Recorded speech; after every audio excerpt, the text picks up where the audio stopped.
Go26 Télévision, c'est aussi l'événementiel. La couverture des grands événements, concerts, conférences et autres. Diffusion streaming.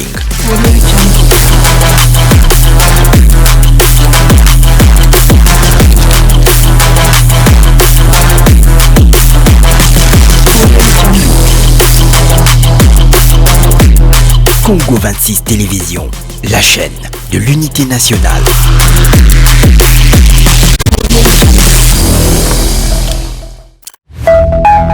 Tout de suite, magazine.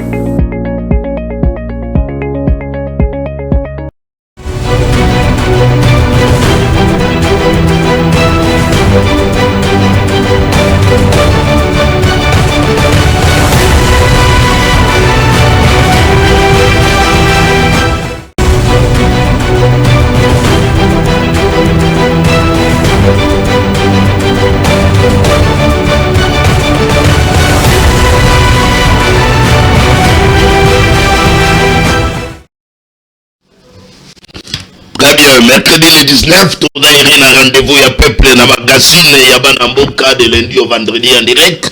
Na Congo 26 télévision, la chaîne de l'unité nationale, na télé il y a ma télévision, tout a encore et se retrouver dans ces rendez-vous quotidiens au Bodola Nabiso en direct.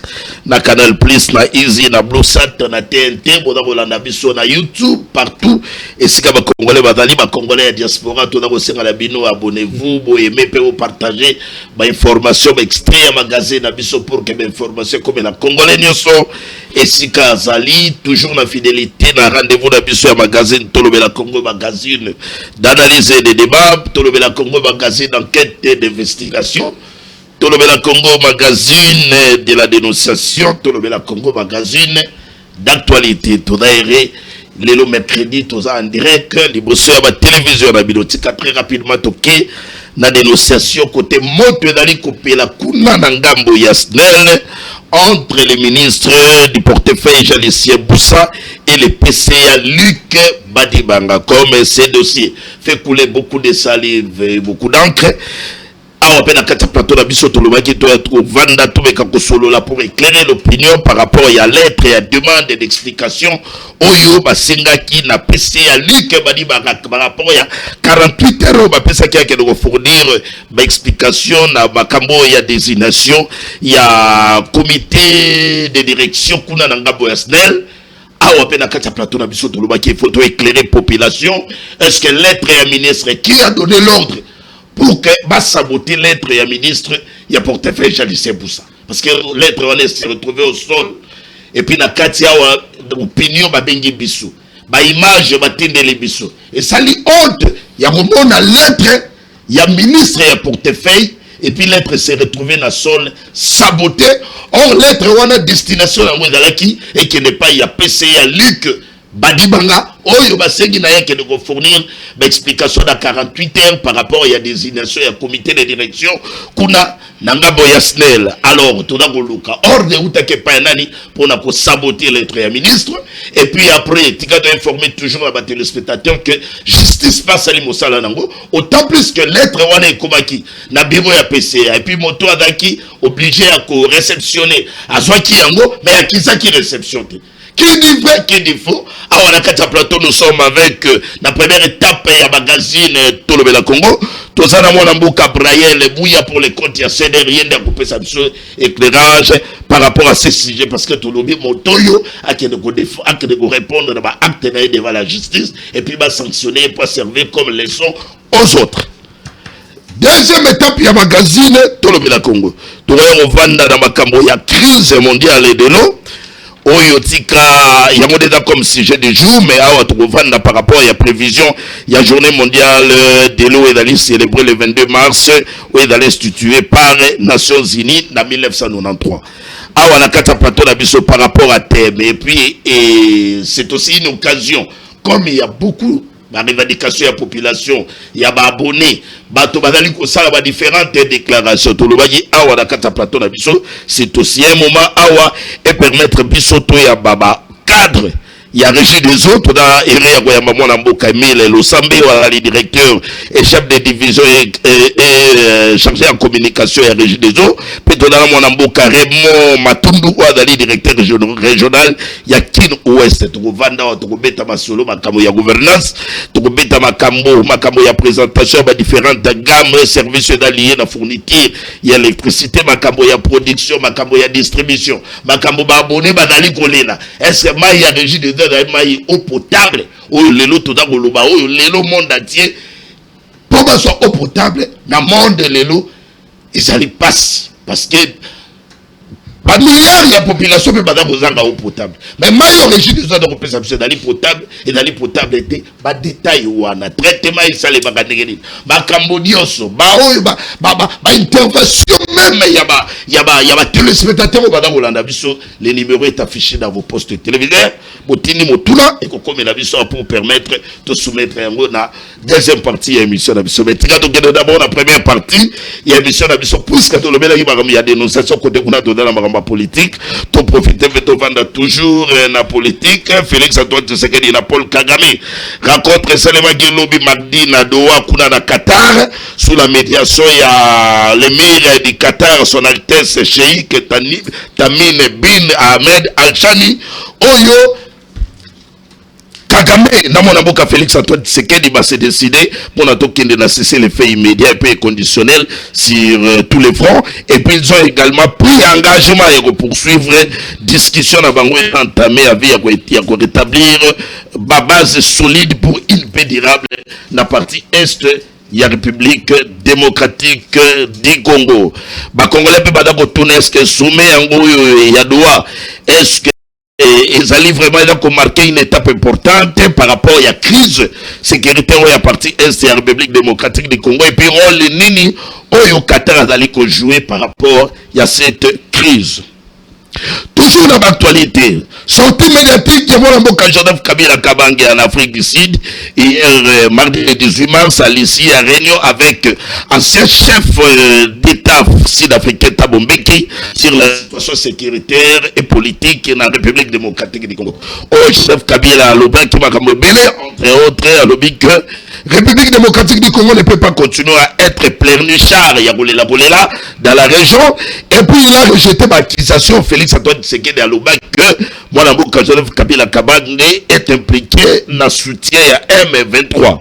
Alors prochaine fois, ce qui a bandé le Koloba Yango, Batuna Félix Antoine Tshisekedi a brandir ma preuve. Voilà dans Maloba, il y a Joseph. Il a également précisé que aucun cas porté vous allez porter parole et un mouvement M23 puis Azali ko informer la population que Bango Badali peine à raison parce que ça peut avoir raison à Bango et permettre que Bango va se retrouver pour parler Oyo ya Luanda. Et puis Asuka Joseph Kabila a affirmé qu'il a continué toujours offensive naïe contre Félix Antoine Tshisekedi mais il est prêt pour la paix. On a maloba Kabila, il y a l'oba en anglais, l'oba en anglais, donc nous comme il peut ça l'interprétation, mais toujours en moins. Voilà. Moi, je après le mouillard très sérieux. Merci mingi mwana mboka Yves Luamba pesi ba congolais nyoso mbote o bazotala biso na mokolo ya lelo ina pesi pe mokonzi ya mboka Félix Antoine Tshisekedi na pesi ba mbote mingi parce que na ba effort nyoso azola kisa pona ko mouiller mayo na ye pona ko luka ko maintenir Congo na crise autosali sur le plan diplomatique, on sent les efforts du président de la République. Et puis je profite aussi de saluer les efforts de son excellence Jean-Lucien Boussa, actuel ministre et à portefeuille, de près à Enakati, ministère et à portefeuille. Binomoro Bomoni, ba effort au ministre Jean-Lucien Azosa, là, Tozala qui n'a pas état généraux. Le ministre Jean-Lucien Boussa continue toujours à travailler pour l'intérêt à Yamboka. Récemment ici, vous avez vu comment il a réussi à mobiliser plus de 25 millions pour soutenir l'effort de guerre. Et alliés locaux, vraiment, il faut encourager et qui savent vraiment que le ministre Jean-Lucien Boussa fait un grand travail pour accompagner Mokonzi Amboka qui sera que non Azali pembeni ya Mokonzi Amboka bien que dictateur Moussous Bazali wana pour balingi que ba fragiliser Mokonzi Jean-Lucien Boussa mais Ekosimbaté Jean-Lucien Boussa a une confiance il y a président de la République. Très bien. A la confiance il y a président de la République très rapidement tout pays. Est-ce que État généraux il y a entreprise de l'État, entreprise publique de l'État.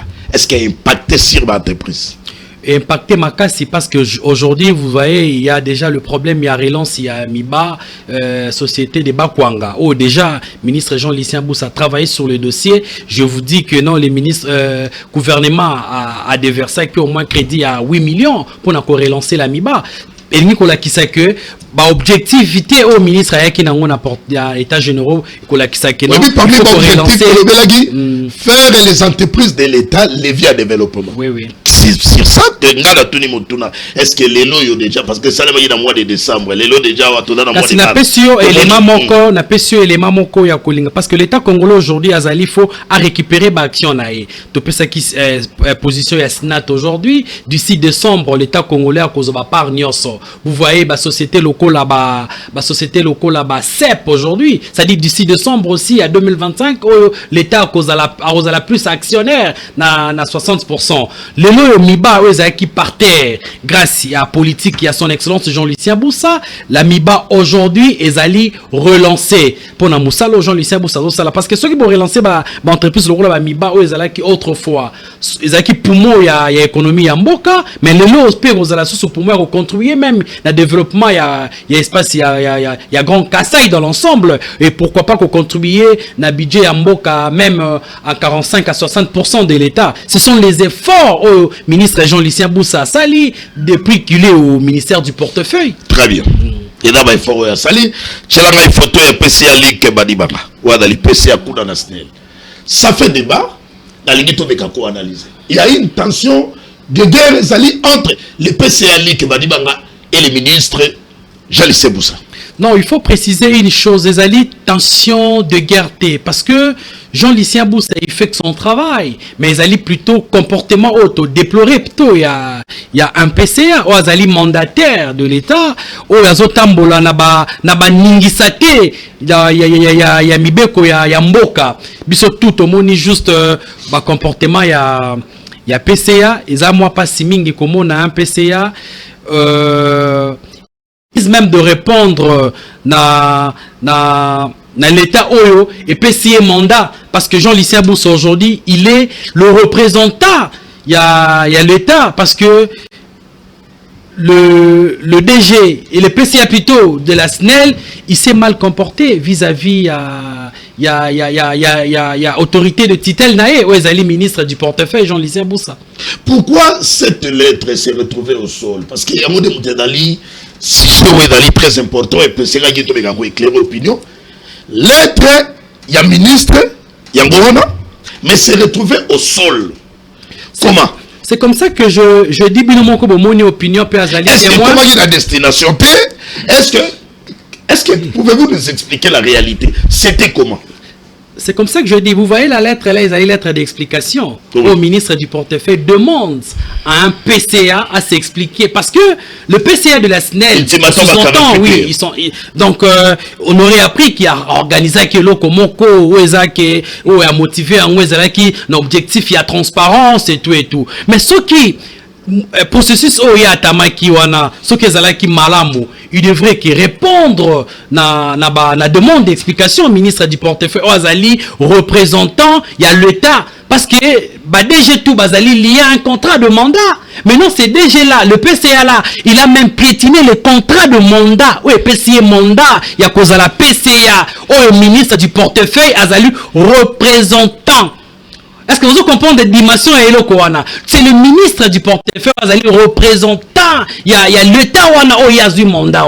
Mais on n'a pas compris. Moi, si j'étais à sa place, j'aurais peut-être répondre na demande d'explication au ministre APC. Na moni exercice moro ya makasité basenga qui est. Certes, tu as organisé quelque chose, mais il devrait quand même répondre. Répondre kolobaki non, au sala rapport au ministre Ouazali, ministre de titel nayo. Ça le rapport nayo. C'est-à-dire que le DG, moi, en tout cas, si j'étais son conseiller, je n'allais même pas conseiller à se comporter de cette façon. Voilà. Vous comprenez? C'est-à-dire que le DG a se comporté, le PCA plutôt, il s'est mal comporté vis-à-vis du ministre du portefeuille. Et non seulement le ministre du portefeuille, il s'est mal comporté vis-à-vis du président de la République. Parce que le ministre Jean-Lucien Boussa a salué représentant et président de la République au sein de ministère du portefeuille. C'est-à-dire que c'est un manque du respect. Il a manqué le président de la République. Par ordonnance, le ministre du portefeuille. Et puis, il y a une institution surtout. Vous savez, la SNEL, les alliés entreprises, il y a Yves Luamba, il faut que non, na niveau ya SNEL, tous à la peine à bateau, moi moralité à la moi malamou, ça dit que tout ça la preuve y a bonne gouvernance, ça dit que ce qui nous même pas qu'on répondre na demande du ministre naé ou azali ministre de tutelle naé. Et sous-entend que non, le PC Azali logique vis-à-vis du président. Voilà, merci mon parce que Azali même une violation, il y a contrat de mandat, oui, article 11 contrat de mandat, ils ont lié mandataire na vis-à-vis il y a employeur naé Azali l'État congolais, ça dit que le représentant de cet État congolais là, c'est le ministre du portefeuille. Très bien. Face à ce sabotage, laissez-moi très chers téléspectateurs vous informer que hier, le 18 mars, greffier à Téché Gombe Guy Mukumbi a remis une correspondance de la justice au PCA Luc Badibanga. Je crois qu'on va nous aider aussi à compliciter avec la régie. Tout le monde a quand même correspondance. Oyo, et où dans le niveau, il y a tribunal de grande instance, il y a Kinshasa Gombe. Mais en attendant, pour que toi, il y a ma deuxième équipe, la régie va nous accompagner avec cette correspondance. Maintenant, la justice a s'auto-saisir dans le dossier, ou bien ministère de la justice, et plutôt ministère du portefeuille, Bamemi, PCA, Badibanga, la justice. Non, le ministre du portefeuille, comme ma PCA, Badibanga, la justice, comment?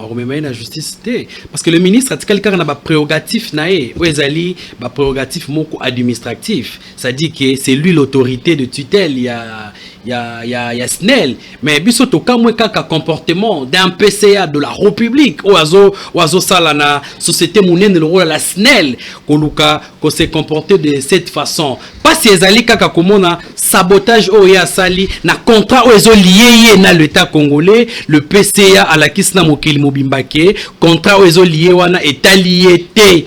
Il a respecté yango te ye makambo alinini wana azate lui il se croit le PCA le plus puissant de la République. Ezali Malam. Et de moi agir avec cette correspondance.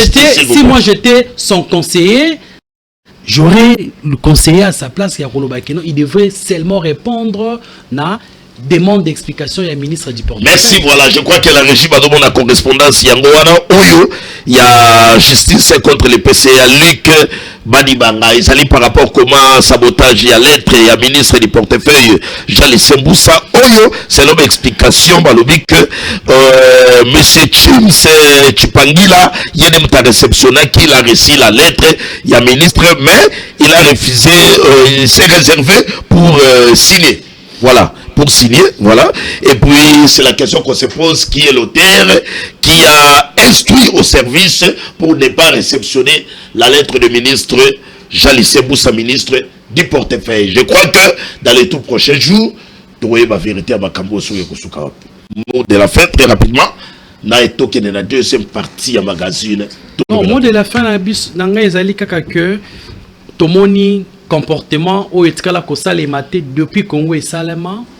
En PCA refuse de répondre à la demande du ministre Ouazali autorité de tutelle naïe a beau répondre dans l'état où engagé a beau répondre et tkala ko sale maté na éviter ce qui est salama na mboka nini comment on est un PCA qu'on s'est comporté de cette façon. Vous comprenez de Colomba, ça dit que moi je n'arrive pas à comprendre c'est de quel principe il devrait quand même écrire. Ce qui au Congrès qu'on la tour, c'est l'accusé de réception, au répondre au ministre par écrit. Yo boy ko répondre au ministre. Au bois qui lettre na maï. Au lobby que na biki au Félix a sombaki, na papier au l'état a sombi. Yo zui yango, au bois qui yango. Parce que tu ne veux pas seulement du ministre Jean-Lucien Boussa. Mais c'est grave. C'est grave. Et l'opinion publique a allé au témoin. Et puis le président de la République, il est déjà saisi pour la matière. Et je pense que l'institution est comment on répondre. Mais moi, je crains fort comment on a comportement de cette façon d'un PCA de la République. Imaginez d'abord le PCA d'une institution comme la SNEL se comporte de cette façon. Est-ce que vous comprenez grandeur il y a une société comme la SNEL et puis de voir c'est-à-dire que le PCA c'est-à-dire sa SNEL est une société de valeur, mais on comprend seulement que les PCA Azali, il s'est mal comporté. Et pour ne pas dire beaucoup sur ces sujets, Azali, il s'est mal comporté. Par rapport à ça. Voilà, merci beaucoup Mwanamboka. Les dossiers restent pendants. Entre-temps, tout est là.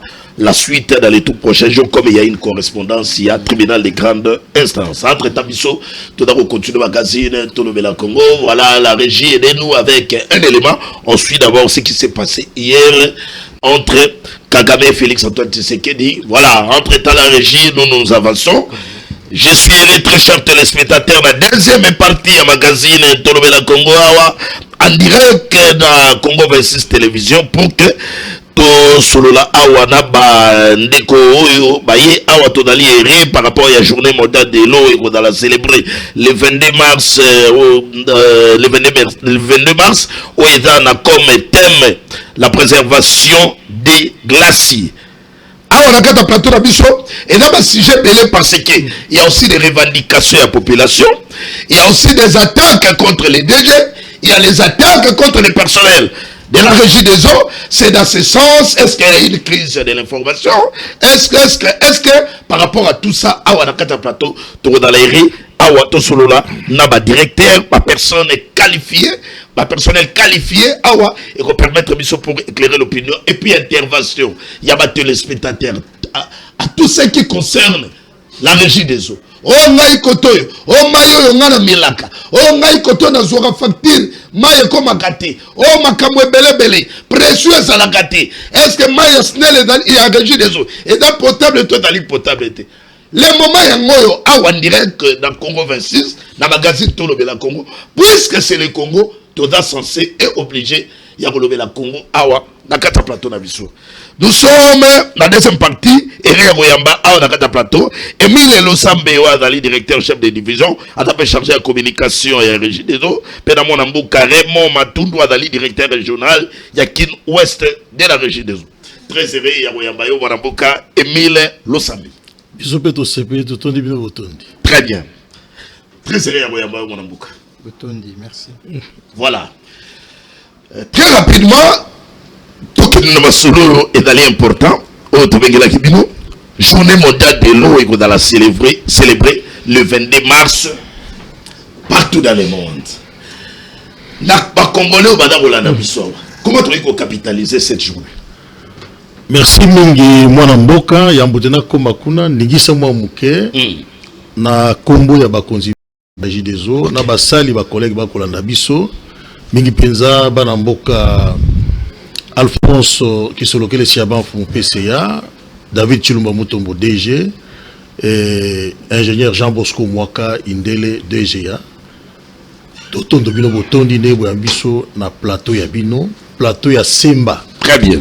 Pour na koya ko sembola mai masengeli bongo ko sembola ma mpote bana mboka banzengeneke bana mboka bazwa information ya siki. Très bien. Tolingi lisusu na yebandela awa ko pesa mbote ya lukumba ngroko to na yemei nkumu wa ekolo Félix Antoine Achi béton. OK.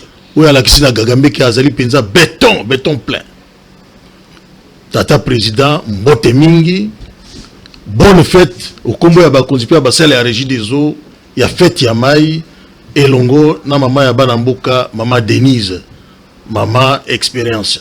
Très bien. Dans ce pays. On a connu na mutuna moyo tokolo baboy ya liboso ndako vanda kate ndi moyo besiketa kate lelo soko za munga ngate ko wela ulo ba makama médecine te ukuba bolole soni kolata yo na 1992 Nations Unies a institué Journée mondiale de l'eau. Pour nanini? Pour te banzengene ke banso ba somi bana ba molongo mobimba mokolomo na bavanda bayingisa makanisi na bosanda na bolayi pe na bozindo po ya kotala boni basaye ko sombitinya gestion ya mai ona régis des autres robaka mai eza bomoi pe mai ya peto régis des eaux po ebi mai tata nzamba akela ezalaka bopeto mais biso tobebisa yango biso bato ya planète régis des eaux a kolamba yango pa komisa mai yango mai ya peto et nous disons l'eau c'est la vie. Mais l'eau potable produite par la régie des eaux nous aide à rallonger la vie. C'est la longue vie. Très bien. Et par Nabiso Tolobaka, abonné, profite aussi pour nous saluer, abonné Nabiso Bazé, Belo Yenguba Kishasa, dans la province Inso.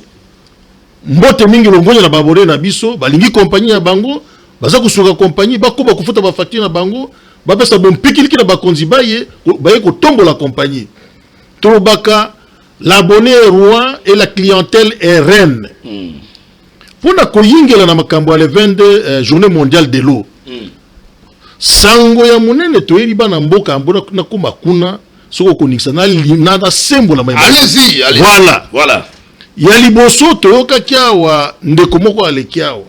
Afingi bakonza régie des eaux. Bon ça va être compétent. Na plateau ba finga katende konanga Yves. Faut pas peksa biloko wana. La liberté d'expression oui, mais on ne peut pas insulter. Compétence c'est d'agir. Non, à lobby ba tek Félix Tshisekedi a tché, bateka ba plein na poto, c'est très grave ça. Mais nakota ne sikawana, ba konja siko ya régie des eaux comme la régie des eaux ndengeni. Régie des eaux akoma ki na mikakatano. Société koma ki na kokoso na pasi. Mo konja ekolo na gouvernement batali ba sala boni. Ba pesi mokumba na copirep na Banque mondiale, ba sala test international pour na ko recruter ba nzengeneke les oiseaux rares. Oba sengeli bongo koya pona kotombo la compagnie régie des eaux pour témoin ya pete palingi ya makongo mobim. Si ma test wana salama ki na Banque mondiale na copirep mwana mboka David Chilumba ba nommé DG abimi premier. Jean Bosco Mwaka Indele abimi ami balé ba tché DG ya. Ba yé pamba te so pas tombé comme un cheveu dans la soupe. Ndeko Alphonse qui soloke le PCA la même chose. Na kati ya conseil d'administration toza banganga mayele belé. Tous en a médecin, tous en a économiste, tous en a ingénieur. Et ça les Kambouali pendant Ngoubate. Yami Balé. Et régie de zone Ngazaboye, tout l'amba Kamaï, les coûts de production, ils en a 1,15 $. Tout frais confondus. Mais tarif et l'État, après c'est juste que nous avons l'autre côté Kamaï na 0,85 cents. Nous vendons à perte. Tous en a 35% à chiffre d'affaires. Oba melakama ito bengi instance officielle. O tozwaka mosolana na koko sombele tozwaka pe yangote yobi gouvernement za makambo ebele bitumbe pai.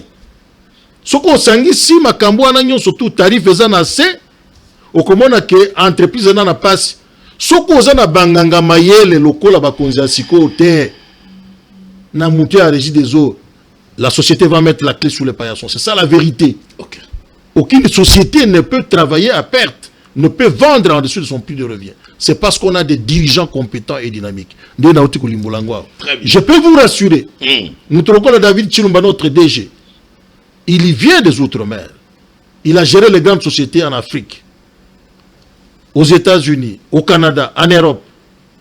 Les PCA que vous voyez, la même chose. Mwaka Indele, c'est un enfant maison, abandi chef d'agence. Directeur général adjoint. Donc, et là, comment on va collaborer avec la égalité? Yango na ligne kolobate. Population azala calme. Pourquoi? Parce que na ba konzi oyo, tant que ba société, en une année seulement et quelques mois, par exemple na Kinshasa. Kinshasa tozaki na 55 000 mètres cubes d'eau par jour. Tozaki produit na 5 usines. Mai wana tango tozaki na bane 90 ezako ko kabatu nyonso na Kinshasa parce ya mai ezalaki te. Aujourd'hui combien d'équipes? 550 000 mètres cubes par jour. À l'époque, c'est ça la capacité qui était installée à Kinshasa. Mais maintenant, tango bitumbeye pa conflit ba kambebele ba kimi ba yembele na Kinshasa. Lelo ba ko tanga ba 16 millions. Moyen ba to nyonso wana ba mela kaka 550 ko kabango ezate. Nde pas ezaki munene na régie de Zangwana. Banganga mayele baye en une année et quelques mois. Bango batongi zina sika, babando tonga. Ozone, abakisile biso 200 000 mètres cubes par jour, 2 modules eza ko sala. Kenda na IPN partout kuno ko kake bato bazaki na passe ya mai lelo, passe eza lisusu te. Tu ko zwa lemba yimbu, bana kimbanseke banyokomi mingi, 35 000 mètres cubes bakisami. Na bande ko anjili. Riko le batena moya lelo, anina ne quelques mois, bakonzi a régi des eaux, le DG Chilumba, na molandiwaye, bakisi au moins 255 000 mètres cubes, anina année et quelques mois. Comme 32%, un apport additionnel dans la capacité à régir des eaux. D'ici à moyen terme, ils vont ajouter 675 000. Et comment tu vas? Aux zones à Kobaksa 110 000 mètres cubes. Lemba Imbo à Kobaksa 165 000 mètres cubes. Lukunga, toko sa l'usine à Mounen et l'issous toko. Ya Kalawa, nous la première usine de la régie des eaux. Yeba ko réhabilité, yeba comme ça Mounen. À combattre sa capacité de production, il va amener un apport de 50 000 mètres cubes. Maluko a koya na usine à Mounen et à Sikabakotonga. Oui, que le gouvernement a une zone économique à Mounen à Maluko. Régie des eaux pas, Sikabakotonga société, il y a batio. Na société comme on peut sabiso au moins ba bloc ba matériel à la toilette one. Très bien. C'est là ce niveau l'environnement qu'il faut arranger. Maluku usine wana basabiso 200 000 mètres cubes. Et quoi arroser Maluku banda kinkole matati na aéroport. OK yango. Toko sali sous usine ya sikana ngombe lutendele. Soke ke pa bande ko kimbangiste vers le fleuve. Tango kende lokolo ko mu Congo central kuna. Toko sali usine ya ngombe lutendele à 150 000 mètres cubes jour. Voilà. Nous avons un apport additionnel à moyen terme à 675 000 mètres cubes. Et nous avons avec l'apport additionnel à Bakonza Sika, notre gouvernement, nous avons quantité, capacité à 805 000 mètres cubes de production par jour. Nous avons 550 000, nous avons 805 000. Très bien. Alors, maintenant, d'ici 4 ans, 3 ans, 5 ans, Toko Baksa 675 000 mètres cubes. L'objectif, c'est quoi? C'est pour absorber des déficits. Parce qu'il y a Kinshasa na moya lelo. La demande en moyenne est de 1 300 000 mètres cubes par jour. Autre Seigneur, Kopesa Mokona Mokolo, pour te Congolais, nous avons un Kinshasa 24 heures sur 24 heures, à Kokwama ya Peto. Alors, pour te commander, il faut baïzina sika. Il faut misala. Yangwana na bokusa na akurubaka ndengwana. Yamibale. Pote to sa mosala malamu. Na ndembe ya lelo, société nyonso et comme kotambula na outil de gestion modernisé. Lelo Régie des eaux azali société pionnière en matière de numérisation et digitalisation, il y a exploitation, il y a bas service, il y a compagnie. Limbola yango. Eni kolobanini. Lelo directeur général na DGA na bakonzi, ils sont à mesure de vous dire que abonné X a foutu na ngiringiri, aussitôt a foutu facture kuna bango déjà ba mona bio na bango makele tozako ko keno na yeko futa facture mona na katembongo ebunga moyen lisusu mbongo ebunga ezate abonné mwalela ezate. La traçabilité et la sécurisation ya ba recette et entreprise ndenge tata mokonzo ekola lukaki, mais également la sécurisation ya monsola ba abonné soka futi ekota na compte na ye balongola nyungwana lelo tokomi na ba paiement ligne komi tokomi na chombo tata. Oui. Zoka chombo na composé étoile 40-20. C'est facile. 40 étoile 40-20. Au tché dièse. Ok. Au côté où on a l'action de la facture. Au colocato futa transport. On a passé dans l'embouteillage. Ok, nous vendons une agence. C'était. Au occupé qu'on site web à la Régie des eaux. www. Des eaux en minuscule.cd. Bakolaxé nyon soit la Régie des eaux. Site moko ya kitok. Achalandé, modernisé. Oh, bon, bien information, toutes les informations de la population. Aucun d'alisou, t'es une agence, aucun d'autre, quand on a site web, www en minuscule point, Régie des eaux en minuscule.cd, tu auras toutes les informations. Très bien. On a une facture, on a fait quand on a un site web, merci. Aujourd'hui, sous ceux qui abonnés à mon fuite, parce qu'il faut que signaler Bissot. Toi, tu as un problème dans le monde, tu au lieu qu'un olexangonga pamba na agence, il y a clientèle, parce qu'il y a des services, il y a clientèle, où ils ont recevoir des réclamations. abonné à Kobenga et pas à Zena Chombonaye, à Bengi 40-20. Nous avons un call center pour permettre à nos abonnés d'avoir un accès facile, n'est-ce pas, à nos services. Quel est ce que nous appelons l'application digitale de la régie des eaux. Aujourd'hui, quand vous téléchargez l'application de la régie des eaux, vous aurez toutes les informations sur la régie des eaux, sur les modalités. Et tata mo konjoa ekolo, oyo alingi ba congolais mingi. Na licence ya Banque mondiale, na cadre opération projet munene ya Kinelenda, sango munene pena mokolo ya lelo ndeko nangai Yves tunanga mutuna. Il y a le 22 mars, c'est ça fête ya mai, to komemela bana mboka ezali nini. Tata mo konjoa ekolo, na licence ya Banque mondiale. Apesi ngwa na régie des eaux, pele lo raccordement soko lingozo mai na parcelle na yo. Raccordement est comme à $50 et à Pamba, équivalent en francs congolais. Très bien. Qui dit mieux? Donc, le bateau n'a zangi mai. Et là, nous disons, avec cette opération-là du chef de l'État et du gouvernement congolais, n'a pas la régie des eaux, aucune parcelle sans robinet de la régie des eaux. Oh, nous sommes ok, qu'est-ce qu'on a province dans Soukisawana? La province, Kinshasa n'est pas la RDC. La province, ma province est mingi depuis là, au plus de 80 ans, bazwa mai na ndemoko ya mwa malamu. On ne dit pas qu'on a tout résolu. Mais province lokola ya Sikanabiso ya mai ndombe. Sa capitale, le chef oulier Inongo a fait plus de 20 ans mai izate. Parce que ndeko alobaka bazo sala le côté. Après 20 ans, le DG Chilumba na équipe na Mobimba, David Chilumba baoti ko chama ina Inongo. Benga na Inongo bako yibisa. Pobiso réseau toko sakate. Et pas tout le monde est simbité to sa population est simbité. To simbité pour na boy. Ce qui est simbité obisimo que est simbi. Très bien. OK, na grand bandund. Le grand bandund l'espace est bien enchalant. Bazola na yo hein, et ça doit permettre na fait 6 provinces. Tu peux vérifier ça. Voilà. Tu peux vérifier ça. OK. Ba on va la OK, na Mbujimai wa Balengela. Mbujimai, moi j'ai fait beaucoup de missions là-bas. Je connais bien la ville. À l'époque, on appelait Mbujimai la ville à bidon jaune. Et c'est vrai.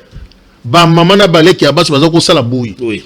Aujourd'hui, Tata Mokonjo École a passé une bonne régie des eaux avec l'aide de la Banque africaine de développement et de la Banque allemande KfW.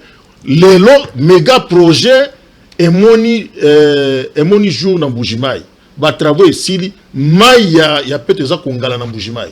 Les bidons jaunes à bout, pia. Okingay, mieux soit, c'est parce que Banganga Mayele, bazan expérience. Bayebi makambo a mai bazana moteur à régie des eaux. Et Félix Antoine Tshisekedi a sali penza choya malam. Et moi j'ajoute, on ne change pas l'équipe qui gagne. Quels que soient les cris de sirène, quels que soient les cris de ndombolistes, parce que la plupart bazako yako bana bitinda baya kolobo batindi bango. Ya ba leader ba parti politique. Yo kitanga kuna tumbisa. Tanga za koloba alobi non. Le président alobi d'abord que na yebisa ki Félix ça master na été. Le président a été élu avec plus de 74% des Congolais au dernier suffrage. Très bien. Nous tous nous l'avons élu. Alors, il y a un plateau, communicateur, ou bien Sakana Komba. Emile Losambe. Nalingina Soukissa. Directeur. Nalingina Soukissa. Oui, c'est ça comme ça. Il faut qu'on symbole à Makambo. Tout ce qui est en éducation à Malam, on a un communicateur accompagné. Na quoi qu'on finga bateau à terre, na quoi qu'on boit comme bois qu'elle a terre, na quoi qu'on boit belle bossolo. Président Zamba Sanabi sauté, il faut tout ça y est. Président Azar, la personne la mieux informée, la mieux renseignée. Pour un nommer Moutaja, mon collecteur n'ordonnance de Konangaï, il fait checker ça, il fait tamiser. C'est comme ça que David Chilumba, Alphonse Kisolokele et moi, que les autres administrateurs sont arrivés à la régie des eaux. Je termine en disant, en Bandaka, pendant les guerres, on a détruit beaucoup de centres d'exploitation. Nous sommes en train de réhabiliter ça. Vous allez à la province orientale, la même chose. Au Kei na Grand Katanga, centre à Congolo, na province à Tanganyika, ça fait plus de 30 ans que je l'ai quitté. Les lots, centre wana maï. Batobako se plané mo saganate. Très bien. Donc c'est pour dire que misala ezako salema. Objectif ya tata mokonzo ekolo. Ayebisi na David Chilumba, na ba konzibanso na ba agent, alingite d'ici à moyen terme. Taux ya desserte. Parce que Bakonjo, qui a des certes au moins à combien? À 22% sur le plan national. Aujourd'hui, nous sommes à 35%. Très bien. Il y a encore 65% des Congolais qui n'ont pas encore accès à l'eau potable. Tata mokonzi ya école abi bo sala makasi bato nyonso bazwa mai ya peto. Mais pour na kokoma nisika wana boyeba ke les investissements pour na kotonga ba usine, pour na kosala réseau, ba château d'eau, ba équipement, ba ouvrage de stockage et sengeli na Congo mobimba au moins un minimum de 2 milliards de dollars par an. Nous ne racontons pas des choses, ce sont des statistiques vraies et scientifiques, vérifiables. Nengumba Kishasa, poto koma na ndembe ya 1 300 000 mètres cubes na koloba awa, poto batoaza mai 24 heures sur 24 heures, il nous faut les investissements d'au moins 1 milliard de dollars par an sur 5 ans. Ça c'est à moyen terme. Donc pour natika pe malobande ko da ko suki sa boye que régie des eaux ba konja régie des eaux batika bango tranquille. Butu moy bala la kate ba ko sa musana bango kitok. Voilà. En tout cas, Kisolokele, David, Mwaka, Bakonjibanso, Mangoro Koto Tabino Yangoyo. Merci. Bana mai, ba masa nangai, bolembete, bosimba mosala, Mangoro Koto Tabino Yangoyo. Très bien. Les chiens à boire la caravane pas. Tous ça. Ah bah téléspectateurs nyonso bolandi biso. Pour la kozwa ba papa ou edali sekité. Mais to sali fort face à ma problème. Binope bon réagir.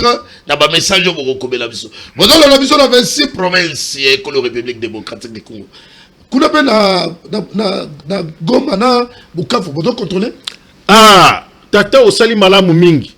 Mokonzi David Avana ya lobi nangai renouveler la compassion mais également nos prières, notre soutien permanent et notre attention permanente na baninga na biso nyonso ya province ya Goma ya Bukavu na Sud Kivu. Oui. Bayeba ke ba konzina baninga na ba province mususu baza de cœur et longona bango.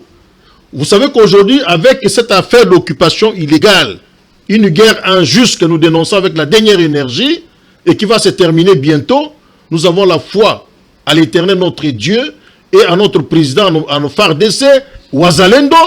Ça va se terminer bientôt. La régie des eaux est amputée d'au moins des recettes de 3 milliards de francs congolais par mois. Et aujourd'hui, salaire, comme il passe, il faut pas foutre un salaire à cause de cette guerre injuste. De cette famille, comment ça s'est fait? Parce que on est dans les zones occupées. Bakonzi baza kotinda, je vous ai dit baza kosunga. Ba kotinda mbongo, misolo po basumba ba produits chimiques. Qui ça kopeto la maille. Webi maille za bo moy. L'eau c'est la vie, l'eau potable c'est la longue vie.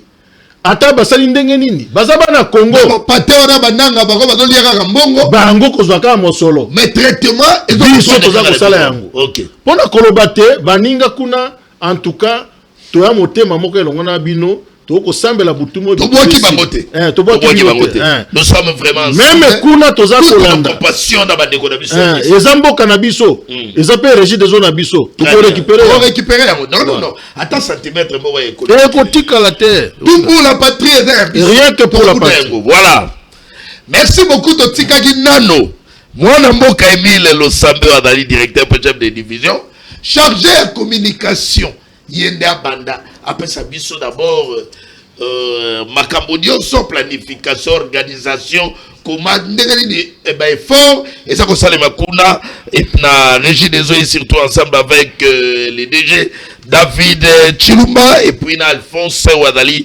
DGA qui sont lequel ensemble il faut ko sala pour que congolais d'une manière générale dans la technique kinois bazala servi à eau potable. Est-ce que mayango ezalaka potable? To ko analyse. Makambo nyonso etali ba question mituna kotunanga. Mai bikenda et kenda kapona nini? Ba délestage ya mai. Et comme pona nini? Tika to kende pa ya Raymond Matundu oazali directeur régional ya Kivu Ouest. Très heureux ya yamba yo mwana boka. Merci Ndeko Yves pour na maloba.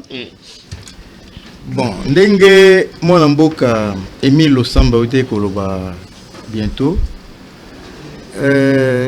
na Kinshasa. Yo moko ta Kinshasa. Na Kinshasa. Mumba ya Kinshasa ya Kivu Ouest. Merci. Na Kinshasa, voilà. Biso moko tozali komona ndenge population ezokomata.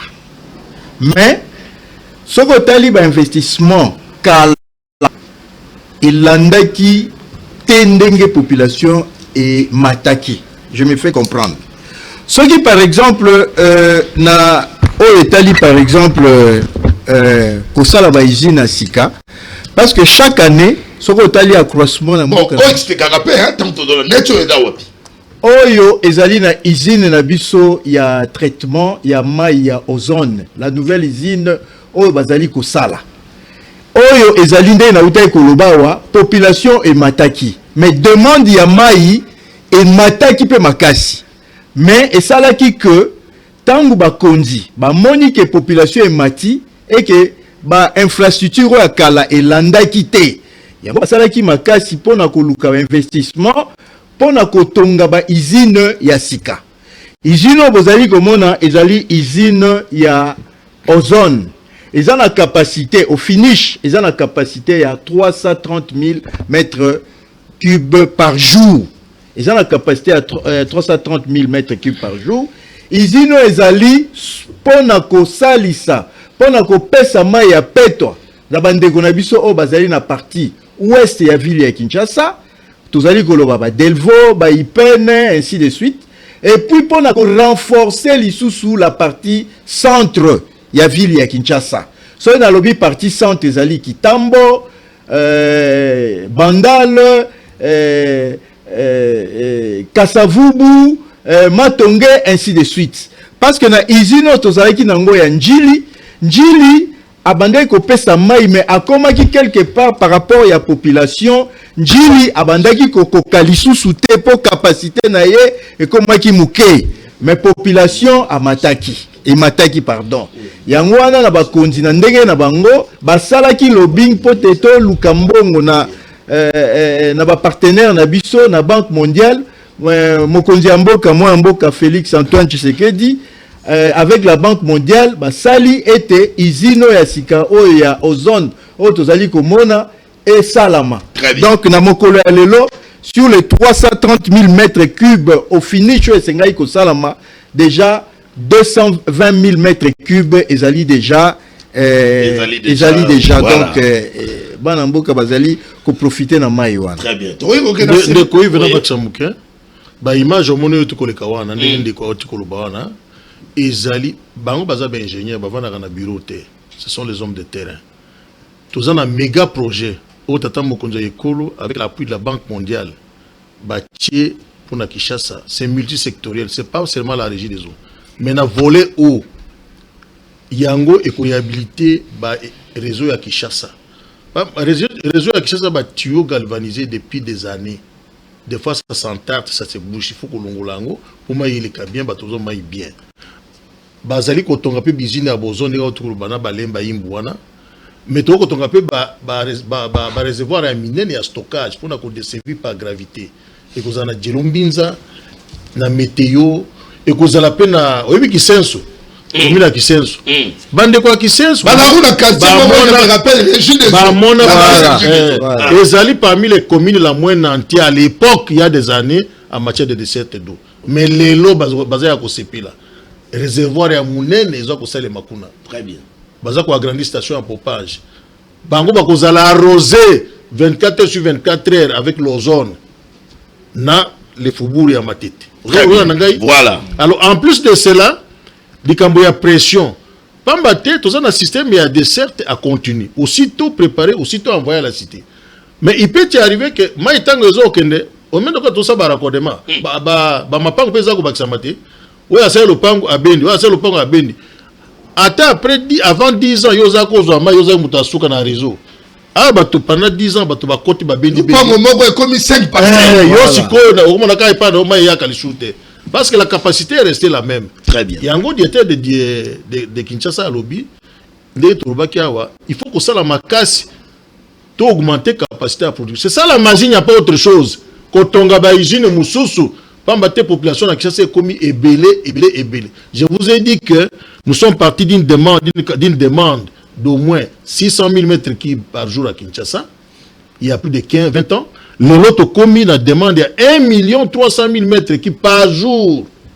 Ça a pratiquement fait quoi? doublé na mwa ndambo likolo. Voilà. Mais ce qu'on tongi ba usine à Sikate, to bandaka ko la tous les. Très bien. Ndé fort ba konzi accompagner, baza ko sala yango. Directeur Emile Losambe na directeur Rebo Matundu. Aussi le koloba pona banda bombardement nga ba série ba question pour ba message pe na boya. Ngana ba kisalisus. OK. Otuna ki makambo ya mai. C'est important. Allez-y. Voilà. Quand on parle de la régie des eaux, nous, c'est la vie. Et bon, de fier, Ngana banda ka musana na régie des eaux mwana muke. Nazaka ngana banda ka na monganga ya mai. Ngana lamba ki mai na banda ki na usine. Ndeko na ngai aucun na États-Unis, aucun na France, aucun na Canada, au même na Angola bipa nyonso. Processus ya kolamba mai ya peto ezali deux manières de procéder. Il y a liboso, les eaux de surface, comme rivière Njili, comme fleuve Congo, ainsi de suite. Il faut capter à une station à captage, au-dessus de la usine, Balambi. Tant que comme on a usine, il faut avoir les décanteurs. Eza nzungu amune n'est pas maïa ko vendre si makucha sulfate pour te alongola bo soto ba salité maïa peto to benda yango ke na ba filtre ouvrage amune ya mibale. Après filtre ke na réservoir si makucha chlore na l'eau de chaud pour nako bomba microbe nyons. Alors comment ça se passe? Les procédures de traitement et de potabilisation de l'eau elle-même dans les eaux de surface. Na bambo kanabiswa on met les produits qu'on appelle sulfate d'alumine. Au moment où il y a un gilouane. Au moment où il y a jaune. Il y a un jaune, mais il y a jaune et un bé à cause de la soto na biso moko. Au début phénomène de nieterina. Na mandale nyonso to komi kotali sa na mai. Na munduki. So mbule beti ba fungoli munduki. O meni mai mulangi tikali osenini na mai wo. Nyonso wana pasi ya régie. Ba fulu epai. Pasi ya régie. OK na lukunga na lukunga na usine na lukunga. Na canal ya makama eti na usine. Ba tonga banda ko tipe na canal. Très bien. Yo kana yibisa yo. Sikawa soki to bendi mai wana to chaka sulfate pona kolonga bosoto wana mai ekoma pembe. Olandinga? Yami nani ekomi peto te. Yami bale soki ekomi pembe to cheki si yami bale. Hypochlorite de calcium. Dans un langage vulgaire, chlore. Il y a un microbe nyos. Alors, il y a mis ça tout au côté là, maïwana. Est-ce qu'il y a un potentiel d'hydrogène? Parce que si l'eau est très acide, elle va attaquer l'organisme. Si elle est très basique, elle va attaquer l'organisme. Il faut qu'il y ait un norme à potabilité à OMS. Nous mettons maintenant de l'eau de chaux. C'est la chaux concentrée. Nous réglons le potentiel d'hydrogène.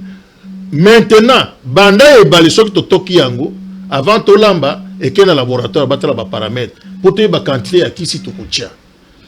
Pendant que tozo lamba heure par heure à chaque étape tozo contrôler dans le laboratoire bazo bichando contrôler. Et zali ça s'appelle le traitement. Ezala ka lokwa mutaza na salle na babenga ngoni na urgence. Toi hospitalisé. Mon docteur Oyaye Atali, Oyaye a prélevé Makila. C'est la même chose. À chaque étape de traitement, les laboratoires font les analyses. Même ceux qui t'ont pas avec un pas abonné, tout ça l'analyse. Ceux qui n'est pas abonné, chemin faisant, mon colonial sur Nzamba Sala, ba laboratoire na biso ba laboratoire ben ba sentinelle d'eau potable. Bango ba gendarme ya mai ba soki mai za ya malamu. Ba tambolaka Congo mobimba biskia région zali pour na kozwa be échantillon heure par heure. Pour analyser yango. Merci. Directeur. Donc, il y a régie des eaux. Un exemple vulgaire. Bando Botama, Mobali Kitoko, Tane Goza Kongenga. Ce qui m'a régie des eaux, Kongenga Boide. Ce qui m'a régie des eaux. Yami Balé, voilà. Bando Botama, Balaya so potopoto. Tu au colis, aux agomé la maini. Mais ce que m'a dit, nous avons qui ah, mais il y a c'est pourquoi je dis, Batika le voilà, j'ai là, au monima yo, Tika Toloba, au Benamso, au monima yo, Mayo yo, Bandeko Bako, Bazaka, au pire, yo Kanaye Bisayo, au pire, ba pasteur Balobana Biso, Kozanga Koye Bezani, Liwaya, Yango te ko limbola te ba mboka baye boso. Voilà maintenant. Bandeko nyonso baza ko embouteiller mai. Baza ba abonné na ye. Baza na police d'abonnement. Yem tapé ça bomba. C'est l'eau de la régie des eaux. Après ba traitant ressources. Ils ne traitent pas, ils font seulement la filtration. Ba tcheka na milangi na bango. Au contraire, ce qu'on met mis en laboratoire, Moi, je ne suis pas venu faire créer des polémiques ici. Bon, il y a bien de filtrer. Il y a bien il faut pas de la sous-filtrage. Parce que tant que vous avez filtré, vous cassez. Il y a une réaction chimique qui casse maintenant le pouvoir. Il y a produit chimique qui tient. Ça va affaiblir le pouvoir du produit chimique et l'eau peut être infectée. Donc il faut tomber la maille à robinet. Mais la maille à robinet parce que maïwana, ce que l'on a dans l'usine, attends, ils sont potables. Tu as une quantité supplémentaire de chlore qu'on appelle. Qui est dans le temps où on a transport? Très bien. Parce que kengela été, maille régis au pendengwana, chlore libre la kengela kai. Pour à quoi que na conduite que de pas abonné songolo, mais à côté na M23 ya microbe na kati. Il faut que chlore libre ça nini. Abomi. Très bien mon amour. Pour te maille comme a peto. Et bien, le sambo, celui dans la nez. C'est ça la vérité. Mais ça arrive des fois. Tu as besoin bouteille na yo.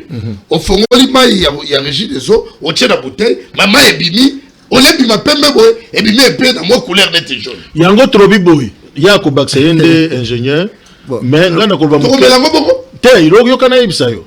Au monde de tostinda kama iwana. Na ebisho que il y a un tuyau. Il y a des tuyaux. À l'époque, tout ça, tuyau à bibende. Les produits chimiques attaquent aussi les tuyaux à bibende. Tant que vous fuite ça, vous signalez les régies des hôtels. Mais ils ont un tuyauterie, bon, sauter côté. C'est dans le chlore. Yo kana yebisa, yo tikana répondre. Allez-y. Allez-y. Tant que maïe koya wana, première réaction, au comment on a que maïe est coloré. Pour les comédies modernes, quand l'eau est colorée, ils ont mabe. Alors que ce n'est pas nécessairement. C'est la couleur maintenant qui est troublée. Et ce qu'on tiki yango, comme on a que après quelques minutes, maya pembe comme obima. Il y a que tu vois nezaki na secteur nezaki na problème. Ce qu'il faut faire, s'il y a persistance, qu'il dans l'agence. Très bien. Vous allez poser les problèmes, service clientèle, tous les problèmes de Yamai. Chaque agence n'a qui cherche besoin de service et clientèle. Bakuyambayo. Technicien, tout ça l'investigation. Ceux qui tuent baby, nous allons remplacer. Voilà. Et puis, naïbi salisous.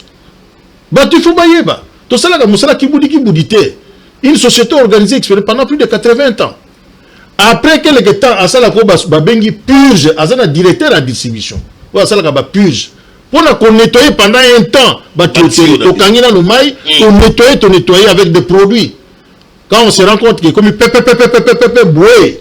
Na simandi sko tozongi susu exploitation ndeko matundu bakisa voilà ndeko losamba uti koloba yo za minute mingi te pour te répondre pe na mituna mai na biso ezali mai ya petwa ezali mai oyo mutu nyonso asengeli komela parce que na gogo tout na ndeko Yves soko tali neti ngai boy ndenge na za boy est-ce que naza neti na obela mais soki nayebi que mai nga na melaka mai na sukolaka mai nyonso na salelaka ezali ya régie des eaux. Très bien. Donc ezali te ke bato mosusu ndenge balobaka o mai ya régie des eaux ezali ya salité ezali boye ezala puisque tokobi dango kende koyamba pe ba message papa naza na zongo dans la province de Sidou Bangui toza na mai awa 24 heures sur 24.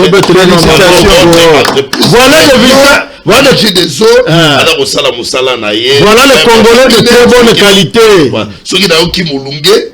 Nada kosukola mai ya régie des eaux. Wana ndeko ada Rolanda. Na zongo na zongo. Na monga fula te. Na kei na Lokuta. To s'attaquer na babone ya monga fula te quand même. Vérité ya kaneska. Voilà, to kei. Te to na babone biso to ataka bangu te. To ko attaquer me dongolo miso ya ko bonjour pas communicateur de la régie des eaux. Bonjour Indeko. Dans le quartier Kinsuka pêcheur.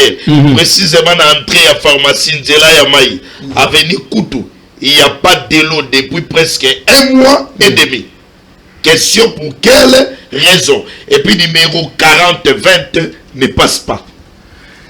Bon, na koki ko banda ko répondre ndeko losambe ako complétenga. D'abord pour avenue Koutou na Kinsuka pêcheur. Effectivement, na avenue Koutou tozali na mwa ba mikakatano. Mais mikakatano wana ezali dû na ba problème ebele. Ezali ya régie des eaux et puis ba makamususu. On moni tant to uti koloba awa que ba mai na biso régie des eaux compagnie na bino azwaka kaka mai oyo ezali na ba rivière oyo ezali na fleuve yango nde ezali neti matière première na biso soki tozwi mai wana oyo eza à l'état sauvage, permettez-moi un peu le terme, oyo ezali nanu traité te Régie des eaux azwaka mai wana amemi yango na ba ouvrage na ye na ba usine na ye atali abandi traitement mai okomona mai ezalaki vraiment salité okomona ti Régie des eaux comme c'est yango petwa mais batu ya venu ya kinchuka pêcheur bazali bato oyo bazali kozwa mai oyo ezali ya usine ya Lukunga. Soki otali historique ya usine ya Lukunga ezali la première usine awa na mboka ya Kinshasa. Kala tango ba Belge basalaka usine wana bandako ezalaki tout autour te. De komila uti koloba na canal na biso d'amener tout autour okomona bandako batu batongi yango ezosala ke surtout soki mbula ebeti mikoleleki mwa bambula pe ebetaki mwa mingi soki mbula ebeti d'habitude tokamataka soko osombi mai ou bien osombi eloko na yo biso je parle d'une façon générale place nango terminal nango ezalaka na ba rivière bafulu na biso nyonso na ba rivière nakanisi na ndako na yo soko otuni mama otuni mutapusu ayaka kozwa basalite banini akenda kobwaka ngo wapi tuna na mutuna wana terminal nango ezali ba rivière or rivière wana yango ezali matière première na biso pompe oyo ebendaka mai na fleuve ou bien oyo ebendaka mai na rivière mundele asala yango pona kobenda ba sachet te pona kobenda bosoto te mais nakanisi boza bana mboka boza ba kinois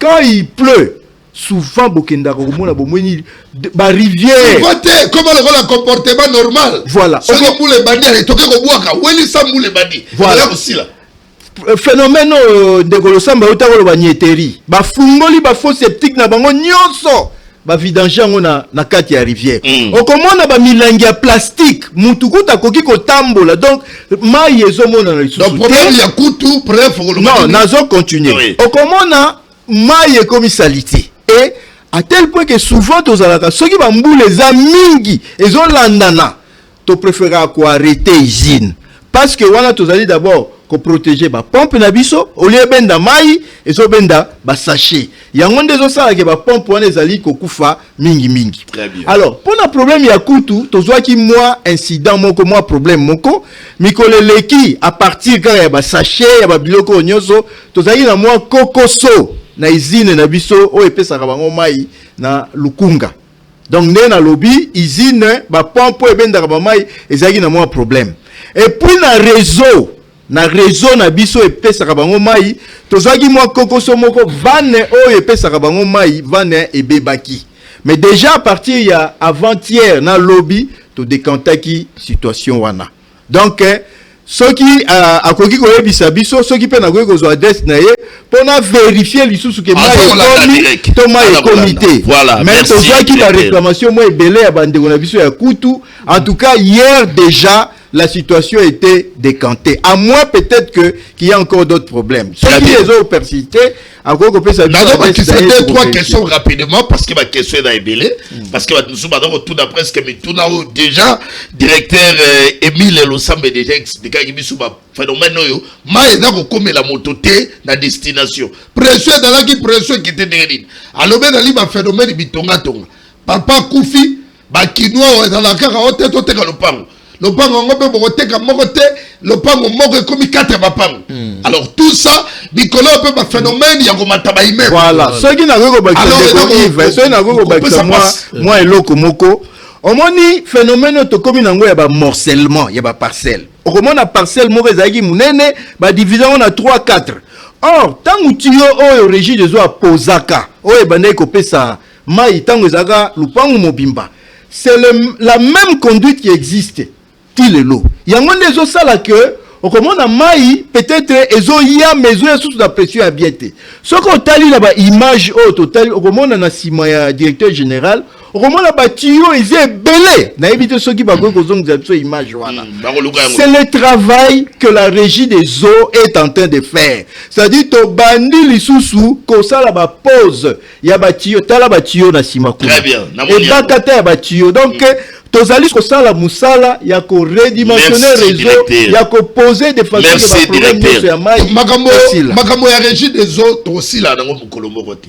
parce que soki tobito silisa nyonso il faut bapesa biso ata wana yebi te soki combien de temps bakopesa biso parce que télévision ezangonga mais kasi faut toramasa ata 2-3 questions baquestion ezali ya liboso makambo ya phénomène fourrage balobi lelo oyo bato bakomi kosukola bamai ya mabulu komela mai ya mabulu même place oyo ezali kuna na Kid West soko okei kuna ma campagne nini lelo oyo komona bato bakomi komona baphénomène bido bato bakomi kobomba bido na bamai kotuma mai yango mai ya mabulu postula na ezali est-ce que bino régie des eaux nde boautorisaka yango banani oyo makambo ya qualité ya mai oyo bada kosalela na mabulu wana banani oyo bada censé ya kosala contrôle nango parce que nazomona apparemment neti nyonso bada kobwaka yango kaka epai régie des eaux bon ndeko losamba akokomplete ngai na bandanano akokomplete ngai moto oyo apesaka autorisation mpona kosala baforage ezali régie des eaux te d'abord toyebi ke balibéralisa secteur ya mai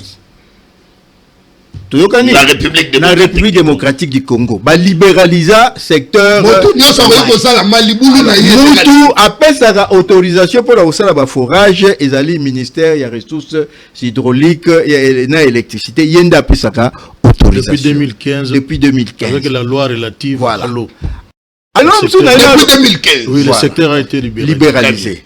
Alors la régie des eaux n'a plus les monopoles. Très bien. Voilà. Donc makambo mabulu yo etali régie des eaux biso toza kuna ni traitement ni kota la qualité ya mai etali biso etali oyo apesaka oyo aza koautoriser. OK. Régie des eaux aza opérateur lokola opérateur nyonso kala ingango kala yi technique. OK. Salela ya yo kisalo. Ni biso to sala biso kisalo. Kuntwala.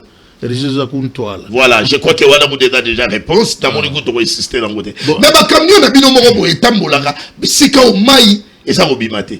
Je complète, le directeur, il va me compléter. Ok. Ndekunangai, tolingamboka, toza na fête ya mai. Mai ezabo moi. Et sengeli ba konzi mboka, non seulement ba pesa autorisation à ba forage, parce que c'est la vie des Congolais qui en dépend, et sengeli ba contrôler la qualité ya forage wana. C'est très important. Parce que le long, moi je me dis, si on se met à contrôler systématiquement, pour qu'on arrive à la qualité comme c'est de la régie des eaux, 90% seront fermés. Je pèse mes mots. Donc il faut atteindre la qualité à maïa forage. L'eau claire n'est pas l'eau potable. Yami balé. Nane olobi nangai ba camion. Ezali banganga ba régie des eaux banganga mayele. Yo tunaki mutuna. Na yebisaki yo que jusqu'en 1990 la quantité de 500 000 mètres cubes que l'on produisait à Kinshasa servait tout le monde. Parce que la population est qui mouké. Mais la population est boutie et belée. Quand la population augmente, il faut un investissement. Elanda. Des terres à l'Obaki. Mais je vous ai dit ici que nous travaillons à perte. Vous produisez à 1,15 $ les mètres cubes. Mais vous vendez le même mètre cube là à 0,4.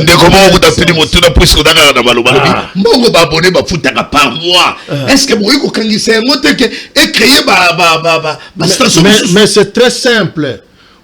Mbongo abonné à Futaka, les calculs partent de là. Ça s'appelle le pouvoir d'achat. Quand toi tu vends, tu produis à 1,15. Attends, économiser. Si toi yo côté à 0,85. C'est pas même un. Il y a un pouvoir d'achat pour investir. Parce que tu travailles à perte. Pour qu'une société investisse, il doit faire des bénéfices, faire de l'épargne. C'est à partir de l'épargne qu'il va avoir des ressources fraîches pour investir. S'il n'a pas ça, il faut avoir un crédit. Akende Colombo pesa kanga ikabelanga sopeka. To ba partenaire yango on faut te féliciter Tata Mokonza Ekolo depuis qu'il est là avec sa diplomatie conquérante sur tous les plans, ça se voit. Les fruits sont là, mutago akunyango ezate. Régie des eaux azako zwa malembe moi ba financement na ba partenaire biso ba Banque mondiale ba KfW ba JICA baza ebele na kota ba onyo so awate. Ba onde ba ko saisa on par exemple ozone est la Banque mondiale. Okele mbayo bande ba coréen ezandengo na bandundu na Kasai na Équateur bande ko ba allemand Alors, c'est pour dire que Esengeli, le Colomba les a sauté au même moment, quand on est à capacité, nous pratiquons la politique de rationnement. Un peu d'eau pour tous.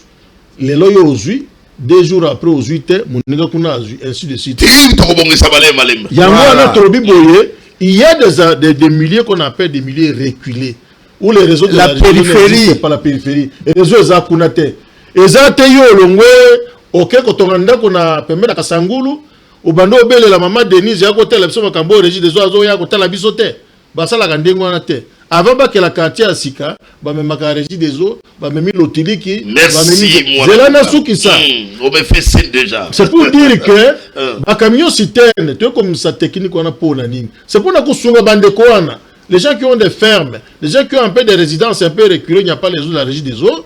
Tu peux si bango possibilité wana, mais bateau dans un quartier en manque d'eau, et ça qu'on fouti, ce que autant de mettre qui baille côté l'on andako. C'est l'eau potable à domicile. C'est le cadeau du chef de l'État. Très bien, social. très bien, voilà. Très bien, très bien. Merci beaucoup. Puisque l'État, c'est l'État, nous sommes à la fin. Dans un erré, Yaroyamba Bino. Gaï Moropé déjà, n'a profité dans ces magazines pour couper sa mela dans DG David Chilumba. Nabokazi, il a chargé la communication, le directeur chef de division, Emile Losambe na Raymond Matundu. Donc, accompagner Bino Mokolo à l'événement. Merci. Qualité à Maï, tout le monde a Moussala, et vous allez encore, mais tout le monde déjà ma vidéo. Mais tu me mais yo, la petite vidéo à Monga, n'a pas succès à Monga Fou. La petite vidéo à Monga Fou. Ah, il y a moins de succès, on a des annonces. Mais avant, tout comme on a personne à taille une minute, pardon. Vraiment, tout. Oui, la télévision. Allez-y, les a fait Yamaï. Na lingina baki saboye. Tata Mokonzi à école. Maman Soumina Judith, moi c'est à Makasi, moi c'est à Solopimbo. Papa Constant Moutamba, Bozali Wapi. Régie des eaux à société, Yabomoy. Balingi Baboto, la régie des eaux par le mécanisme administratif fait judiciaire à l'Okuta, Sablière Nae à Maloku. Sablière Wana, c'est l'unique endroit en RDC en Afrique pour la masse filtrante. S'il n'y a pas la masse filtrante, on ne peut pas traiter l'eau. Les nouvelles usines ne vont pas fonctionner. L'eau va manquer demain. Bazako Kela, certificat d'enregistrement, il y a le Kouta. Ozali commandant suprême, Fatih Beton, prend la décision pour mettre un terme à ce manimgage judiciaire. Très bien. Balingi Baboto, la terrain, la mission eucalyptus, il y a quartier 1. Terrain wana, ezapoto tonga usine munene ya mai. To tonga pe académie de l'eau. Bana bazako ya sima. Ezaloko la service national, félicitations au général Kassongo. Et c'est que la relève, le DG veut former les plombiers, il veut former les hommes de métier. Banabi solo bikula bazanga misala te, baeba mosala. Siko tokotonga biso ki boza ko la terrain wana ya kalbitozo ki depuis 1970. Ba certificat ya lokuté uti wapi. Ba ministre de l'habitat o ya kala. Ba pesa ba arrêter ya lokuta.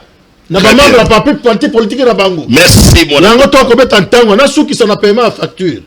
Nous sommes là pour donner de l'eau. David Chilumba est là avec ses amis pour donner de l'eau. Mais il faut que pour abonner la biso à foutre facture. Ndekonanga foutre facture. Et bien, il y a kolobari des eaux awa. Soko otalien na bozindo. D'ailleurs, na kolokabari, on peut se faire adresse na bango. Pour bien qu'il pas no ibango. Otalien na bozindo va foutre kama ite. Okendo kuta raccordement na etala journal mobile. Il peut avoir même 20 factures à foutre kate. Un Congolais de très mauvaise qualité. Merci, mon ami. Vous félicitez les abonnés à Bisso, mais vous faites la facture na bango. C'est leur manière de soutenir la régie des eaux de la société, de soutenir le chef de l'État. Si je suis patriote, je paye la facture. Merci, mon ami. Je soutiens le FARDC. Voilà, tous un peu. Pour la ressoukissa, Nali Kolobaboy. Régie des eaux ezali compagnie na Bisso ba Congolais. Ceux qui ozali na problème, ozali soit na réclamation. Ma ezobi ma bien été. Ou bien facture na yo ozo mona ngo ndengona ndengona. Ou bien oza na koko somoro quelque part. Ba agence na biso ya régie des eaux ezali éparpillé dans toutes les 24 communes. Kende na agence na yo, pesa réclamation na yo, ba ko traiter yango. Et puis na lisu ko suki sa ko loba boye. Aidez-nous, la régie des eaux, à vous aider. Dans quel sens? Ceux qui le veulent foutu facture na yo, bandeko oyo bazali musika oyo lelo bazali na mai te bazali na posa ya mai na mbongo oyo kopesa muke tokosomba tio muke tokosomba carburant mpona kodeplace mituka mpona kokende kopose batio ainsi de suite mpona kopesa mai mpe na baoyo bazangi lelo oyo ozali na mai kanisa mpe baoyo na baza na mai te na kofutaka facture na yo soko futi osalisi régie des eaux mpo akende mpe musika. Très bien, message à Souka Nathalie pour la salle des annonces. Maïe Komina noté, le Nathalie a venu Koutou. N'est-ce pas Koutou? Oyoki directeur de Galobi, de comme ça, on va trouver une solution. Ah, de comme ça, félicitations à la régie de Dom Moussala Kitoko. Voilà, sincèrement, à dehors, il y a des difficultés au Maïe Zali, mais Moussala Kitoko, la régie de Dom Kakambana a des problèmes. Yokabiso. Avec Mandana a des problèmes. Parce que c'est magazine, tout le Congo. olakisi mai na monga fula te mai ezali abukaki lokuta tata ya mandefu ebele lokuta na milelo na mandefu tika lokuta désormais bainformation snel peut régime des eaux communicaka babone bazoka communication à disposition bosalaka effort mpe bokommunikaka biso ezali le bureau ya baautorité eza ouvert boya koluka vous avez aussi l'obligation de venir chercher l'information. Bonne suite de programme, merci Congo 26 télévision, ça une vidéo Botondi, merci. Allez, vraiment, merci. Merci.